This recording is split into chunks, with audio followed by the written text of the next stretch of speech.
औज़ु बिल्लाहि मिनश शैतानिर रजीम बिस्मिल्लाहिर रहमानिर रहीम अस्सलामु अलैकुम रहमतुल्लाहि व बरकातुहू। सूरह आले इमरान का रुकू नंबर 11 हमने शुरू किया था और रुकू नंबर 11 की पहली आयत जो मैंने पढ़ी थी पिछले टाइम में, उसमें अल्लाह तबारक व तआला ने दलील अकली बयान करते हुए फरमाया था इन्ना फ़ी ख़ल्क़ि समावाति वल अर्ज़ि वख्तिलाफ़िल लैलि वन नहारी,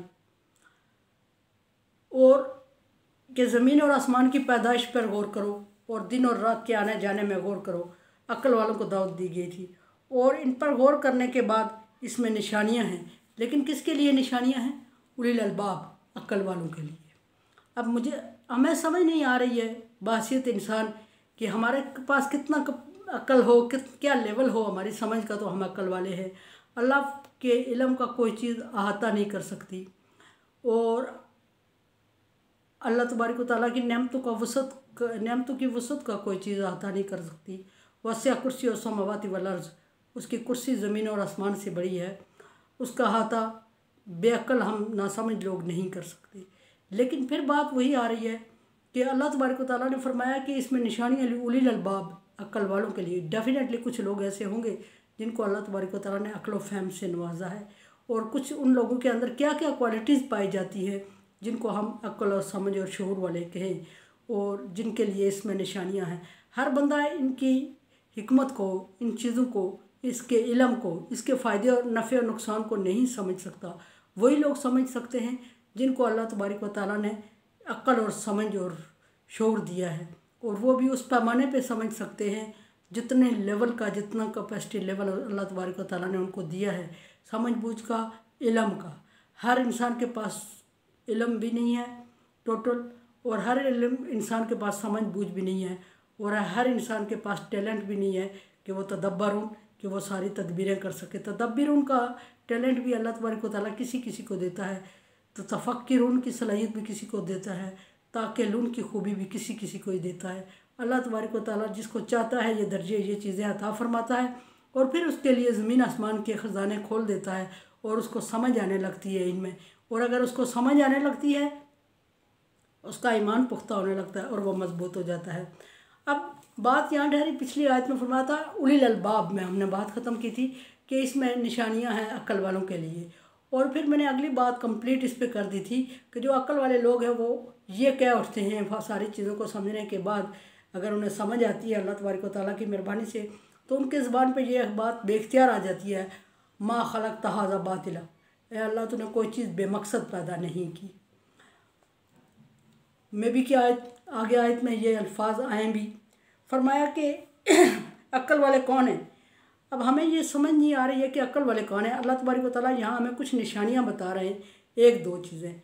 अगर ये दो चीज़ें, दो क्वालिटीज़ मौजूद हैं इंसान में, तो इन दो क्वालिटीज़ के हिसाब से इंसान अक्ल रखता है और शऊर रखता है, लेकिन वो अक्ल कुल कोई इंसान नहीं होता, इल्म कुल कोई इंसान नहीं होता, अल्लाह तबारक व तआला की ज़ात है। फरमाया कि अल्लाह जिन अक्ल वाले वो लोग हैं, अल्लाह जिन यज़्कुरुल्लाह क़ियामन व क़ऊदा, वो लोग अक्ल वाले हैं जो उठते बैठते लेटे हुए हर सूरत में अल्लाह तबारक व तआला की तारीफ़ करते और ज़िक्र करते रहते हैं, और अल्लाह तबारक व तआला की निशानियों पे गौर व फिक्र करते रहते हैं, और अपने इल्म को, अपनी सलाहियत को, अपनी ज़िंदगी को इसके लिए वक्फ़ कर देते हैं। वो लोग अक्ल वाले हैं। खड़े हुए, बैठे हुए या लेटे हुए अल्लाह तबारक व तआला का जिक्र कर रहे होते हैं, और उनका कोई टाइम पीरियड भी अल्लाह के ज़िक्र से खाली नहीं होता। ये है, अगर उनमें ये चीज़ है तो वो अक्ल वाले हैं। और दूसरी बात यह है कि ये तफक्कुर, और वो सोच विचार कर रहे होते हैं अल्लाह की तख्लीक में, अल्लाह की खिलकत में सोच विचार कर रहे होते हैं। मैंने तो अक्सर अपने बड़ों को सुना है, जब छोटे हुआ करते थे तो ये कहते थे कि इन चीज़ों पे सोचते नहीं हैं, इससे ईमान कमज़ोर पड़ जाता है, बस मान लेते हैं। लेकिन इधर कुछ और है, जब मेरे पास इल्म है, आया थोड़ा बहुत कुछ हिस्सा -1 भी, तो मुझे वो बातें सारी थोड़ी अजीब सी लगने लगी कि जिसमें हमें यह बताया जाता था कि इस पे सोचते नहीं है क्योंकि अल्लाह नाराज़ होते हैं, सोचा नहीं करते, बस मान लिया करते हैं।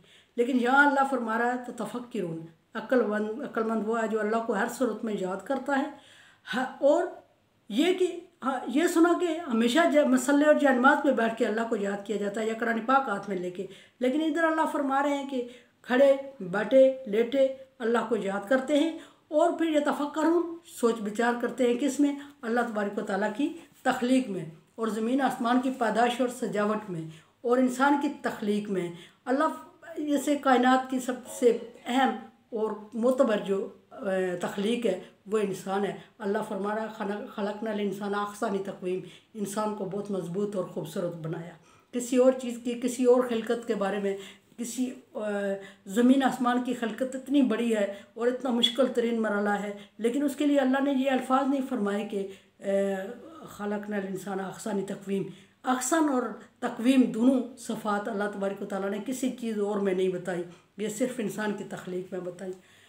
और इंसान की तख्लीक अल्लाह फरमाते हैं कि अक्लमंद की एक निशानी ये बताई कि वो हर हाल में अल्लाह का जिक्र करते हैं और अल्लाह को याद करते हैं, इबादत में मसरूफ़ रहते हैं।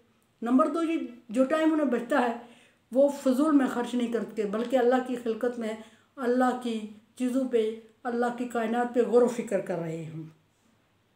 यतफ़क्करून फ़ी ख़ल्क़ि समावाति वल अर्ज़, ज़मीन और आसमान की पैदाइश पे गौर व फिक्र कर रहे हैं, लेकिन इंसान की खिलकत में गौर व फिक्र करना और हर इंसान के हालात ज़िंदगी पे गौर व फिक्र करना, और ये भी इल्म का हिस्सा है और ये अक्ल का हिस्सा है। अक्ल वाले लोग हैं, और जब अक्ल वाले लोग इतनी चीज़ें सोच लेते हैं तो उनकी ज़ुबान से बेख्तियार क्या बात, ये एक एतराफ़ है।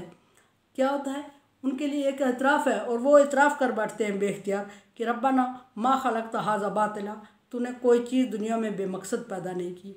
उनको समझ आ जाती है कि बज़ाहिर हमें ये एक कंकर, छोटा सा पत्थर का कतरा, छोटा सा मिट्टी का ज़र्रा, एक दरख्त का पत्ता जो नीचे गिर जाता है, हम उसको बेमकसद और बेकार समझ बैठते हैं, लेकिन अल्लाह तबारक व तआला ने उसमें इतने इल्म और इतनी हिकमतें पोशीदा की हुई है कि हो सकता है हमें इसकी समझने में कोताही कर रहे हैं, मुश्किल पेश आ रही है।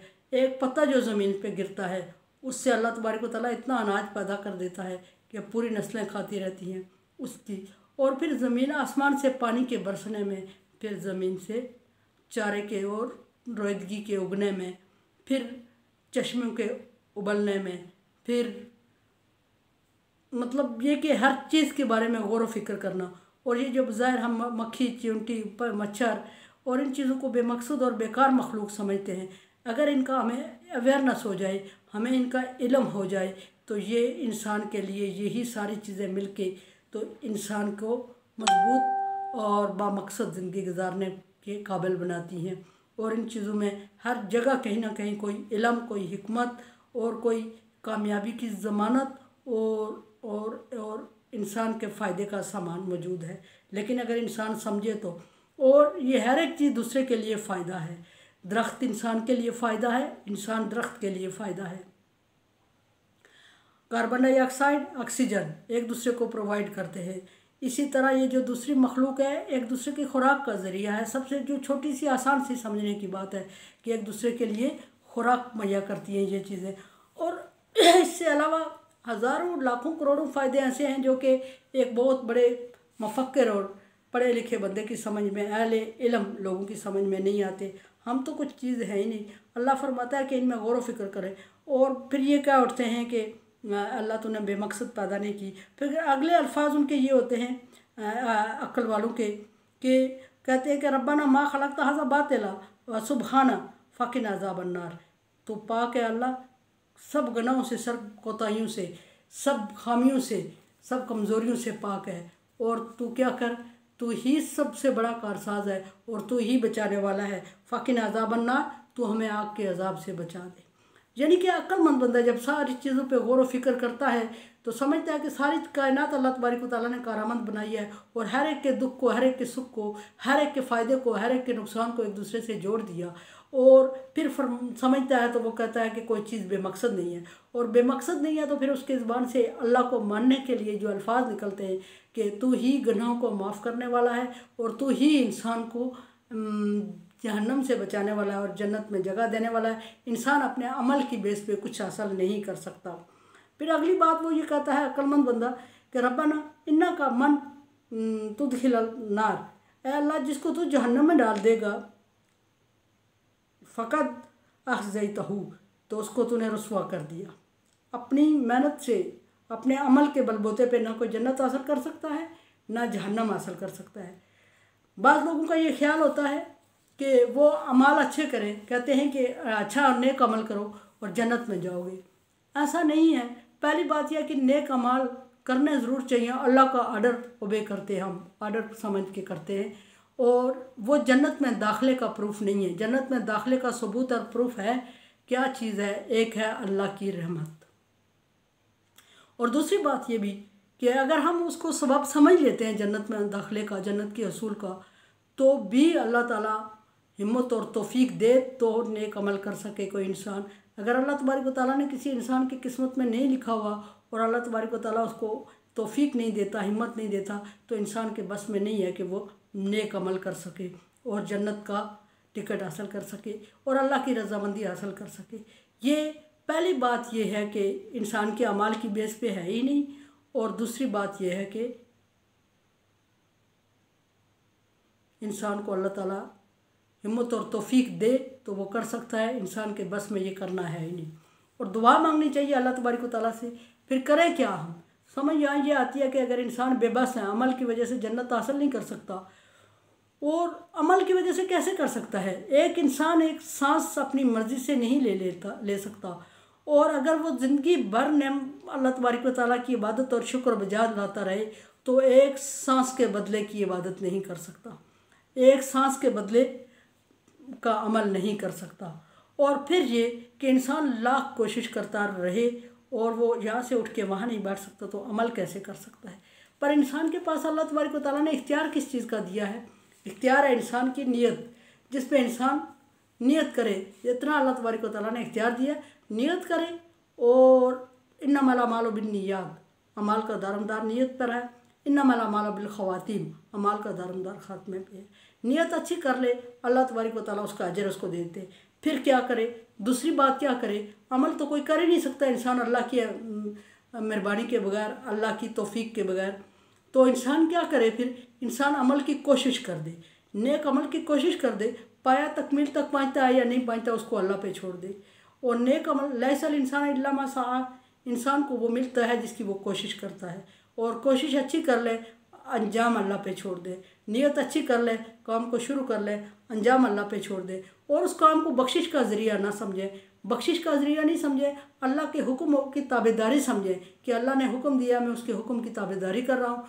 बख्शिश का ज़रिया है, बख्शिश है तो सिर्फ़ अल्लाह की मेहरबानी में है। अल्लाह की मेहरबानी है अगर, तो गुनहगार को भी बख्श देगा। अगर उसकी मेहरबानी नहीं है तो वो अच्छे खासे परहेज़गारों को भी अमाल के हिसाब में अगर तोला जाए तो इंसान के एक सांस के जो सांस लेता है, एक सांस, उसके बराबर पूरी ज़िंदगी अमाल नहीं कर सकता उसके बदले में। वमा लिज़ालिमीन मिन अंसार, फरमाया कि अल्लाह जिसको तुमने जहन्नम में डाल दिया, यानी कि जो अक्लमंद बंदा है वो ये अल्फाज आखिरी ये कि जिसको तूने जहन्नम में डाल दिया उसको रुसवा कर दिया, और ज़ालिमों का, उसने जुल्म किया तो जहन्नम में गया है, और ज़ालिमों का कोई मददगार नहीं है। और ये अल्लाह की, असल में अल्लाह तबारक व तआला की कुदरत को मान लेना है। सबसे ये सारी बातें कहने का मकसद ये है कि अल्लाह तबारक व तआला की कुदरत को मान लिया जाए, और अगर मान लिया जाए तो जान लिया जाए। और अमाल पे इतराना और अमाल पे गुरूर और फ़ख्र करना, ये कहीं कोई बेवकूफ़ी ही है मेरे ख्याल में। अल्लाह तबारक व तआला की रहमत से मायूस नहीं हो, ला तक़नतू मिन रहमतिल्लाह, अल्लाह की रहमत से मायूस नहीं होना। मांगेंगे उसकी रहमत के सबब, देगा अपनी रहमत के तफ़ैल, और अमाल करेंगे उसके आर्डर को ओबे करते हुए, उसके आर्डर को मानते हुए। अमाल की बेस पे बख्शिश कोई मानी मेरे ख्याल में अमाल नहीं रखते। अगर सारे कबूल हो भी जाए तो उनको तराजू के एक पल्ले में डालें, और एक पल्ले में एक सांस डालें तो सांस का पल्ला जो है वो भारी होगा। तो फिर किस बेस पे इंसान इतरा रहा है? फजल करे तो बख्शे जावन में जेवी मुकाले, अदल करे तो थर थर कंबन ऊँचिया शाना वाले। तो ये अल्लाह तबारक व तआला की एक मिशन है कि इंसान को समझ पे लगा दिया, फरमाया कि अक्ल इख्तियार करो। और अक्ल, चार बातें बता दी कि चार लोग जो सोच समझ रखते हैं और ये करते हैं वो अक्ल वाले हैं। और फिर ये बता दिया कि बेख्तियार उनके मुंह से क्या अल्फाज निकलते हैं। अगर अक्ल वाले हैं तो मान लेते हैं। सो जब मान लिया तो अल्लाह के मानने के अल्फाज निकले, मा खलक़्त हाज़ा बातिला, अल्लाह हमें जहन्नम की आग से बचा दे। अपने बेबसी का इजहार कर लिया। फिर जिसको तुमने जहन्नम में डाल दिया वो रसवा ज़लील हो गया। फिर ये कि उसका कोई मददगार नहीं है दुनिया में। जितनी ताकत और क़ुव्वत रखता हो, जितनी बड़ी पार्टी और फोर्स रखता हो, अल्लाह के नज़दीक वो कुछ भी नहीं है। मेरे लिए दुआ करें, ला खौफ़ुन अलैहिम वला हुम यहज़नून में कर दे और होने वाली कोताहियों को माफ़ करके उस तरह काम करने की तौफ़ीक़ अता फ़रमाए जिस तरह वो चाहता है। और मेरे चैनल को सब्सक्राइब कर रहे हैं, like dislike as you like. Thank you. Allah.